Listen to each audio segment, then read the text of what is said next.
evaluator.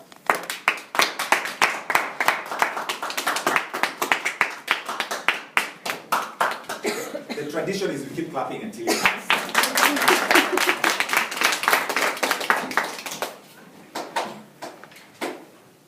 Mr. Toastmaster, fellow Toastmasters, most welcome guests. For someone like you, Euphrasia, who imagined that she had escaped speaking, what did you like about Rozy's speech?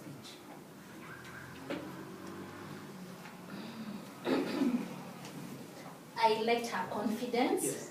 I liked the way she put her grammar in order. Yes. And the use of the vocabulary for the day. Yes. Yes, that's all. Daniel, what do you think Rozy could have improved in her speech?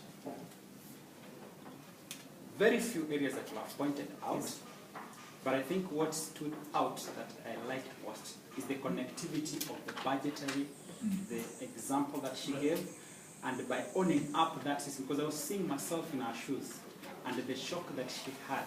And the only question I had for her was, what was her take out of that experience?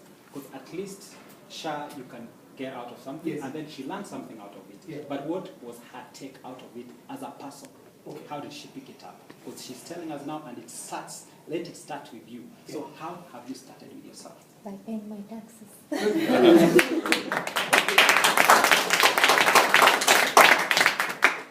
That is really interesting. I love Toastmasters because it is a lifelong journey of improvement. Rozy is extremely experienced. She's extremely dedicated to preparing herself for her speeches. But there's always room for improvement. Rozy, I loved how you came to the stage and positioned yourself right at the center. So you had the whole room before you, and everyone could see you from where they were standing. We were cautious about putting the lectern, because if we had put the lectern here, much as your notes would have been hidden, then you'd have been hidden from us. I loved it that you opened your speech and you spoke about a personal experience. That this is something that happened to you, this is something that you experienced. This is an example that you have seen for yourself. I liked it that you used examples, and I want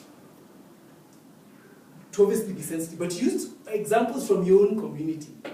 It would not have had the same effect if I came here and I started talking about Amuhindi on River Road, who offered me 16% rebate. It wouldn't have come out like that. And the fact that everybody you spoke about was basically from your community, or community you're related with, really allowed the story to have a lot of credence and a lot of objectivity. And I love that about it.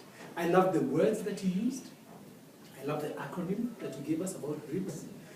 Although I'm not sure about whether it was complete or not. You told us about RIBS, and I kept waiting for the S, and waited and took notes and didn't quite find where the S was. Now, the challenges and the things I think you could improve on. The first one was this. You did not differentiate between avoiding tax and evading tax.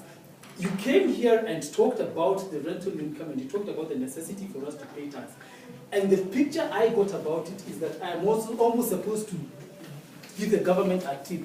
That every time the government gives me a service of some sort, over and above the 16%, I should also give 18%. And there is the place for avoiding tax. And that didn't quite come out very clearly.